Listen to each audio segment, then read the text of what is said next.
Namaste. Today I'd like to do a tutorial on how to fold forward safely in seated forward bends in yoga. So we'll be specifically looking at Paschimottanasana, or our forward bend. Let's come to one end of our mat. Stretch our legs out. So first we start in Dandasana, or staff pose, our seated foundation posture. You want to pull the buttocks out of the way so you can feel the sit bones ground down.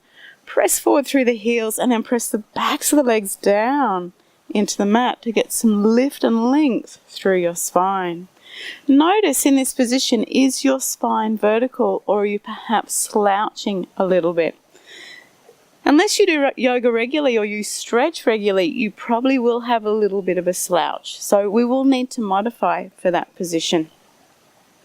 And in our forward bends, there's always two intentions. You may have the intention that you wish to work at lengthening your hamstrings, or you might like to get that stretch or that lengthening through the back of the spine. So it's really important to decide what you want to achieve out of your forward bend before you come into the posture, because it will look different depending on which one of those focuses you want to have.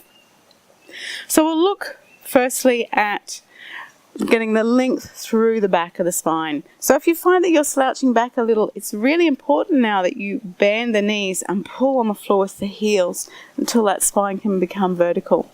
The other option you have as well is to grab a cushion, and you can sit on the very edge of the cushion. That just elevates the buttocks a little. It takes some of this angle out here of the hips.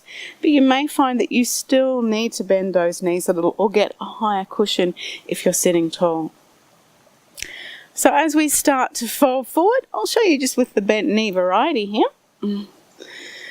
Pull on the floor with the heels if those knees are bent.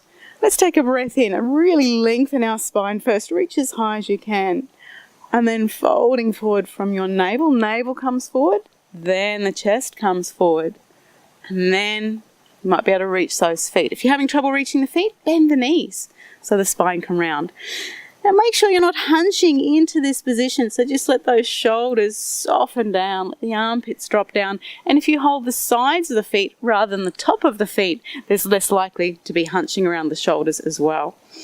So we're going to lengthen out through the crown of the head. So you might like to take another breath again then, and just lift that navel a little higher, and perhaps fold forward. Soften then. Breathing that length all the way through the spine. So I like to imagine breathing starting at the tailbone. And as you breathe in, you feel that length come all the way up through the spine, out through the crown of the head, and use that exhalation just to soften down.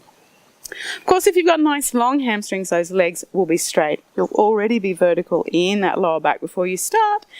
Reach up again. Navel comes forward. Heart comes forward. You might be able to grab hold of the side of the feet here. And just soften down. If you find it's too strong by tucking the chin in, that will be a very strong stretch through the sciatic nerve. You're a lot safer to just look forward as well.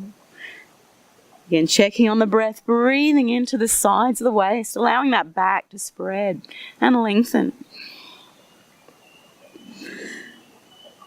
And when you're ready to come out, take a breath in. It's nice to get that length through the front of the spine again as you slowly come on up. Now, as I mentioned with forward bends, your intention can be to lengthen the hamstrings rather than round the back. And if that's the case, you need to keep your spine as long as possible. So for this one, again, unless you have really long hamstrings, you're better to grab like a tie or a belt, or I've just got a sarong here today that we can use as a type of strap. So you start with bending those knees enough to get that strap around the balls of the feet. And then we straighten our legs and lift up through the front of the spine. Relax the shoulders. And this may already be really strong for you through the back of the legs. Make sure you don't hyperextend those legs in that position. Again, if that doesn't give you any stretch, you can start to walk those hands forward. And again, if those hamstrings are long enough, you'll be able to hold onto the feet with that nice, long, straight spine. Gently tucking the chin, lengthening out through the crown of the head so the spine stays long. Having said that though, mostly when I do seated forward bends, my emphasis is on lengthening through our back. So I'll always choose that bent knee option rounding and getting that nice stretch down through the back of the spine, making sure those shoulders are relaxed, and just breathing into the back body, allowing it to spread and stretch. When you come on up, just notice how you feel. You might like to take that counter stretch of just leaning back onto the hands, maybe bending those knees to lift up. Or stronger variation is to point the toes. And we just roll over the heels to lift up.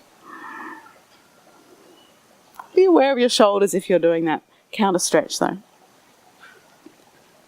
So give it a go. See how you feel. Notice the difference between placing the emphasis on the hamstrings and on the back as you fold forward as well, and always be clear which one you're trying to stretch when you come into that forward bend.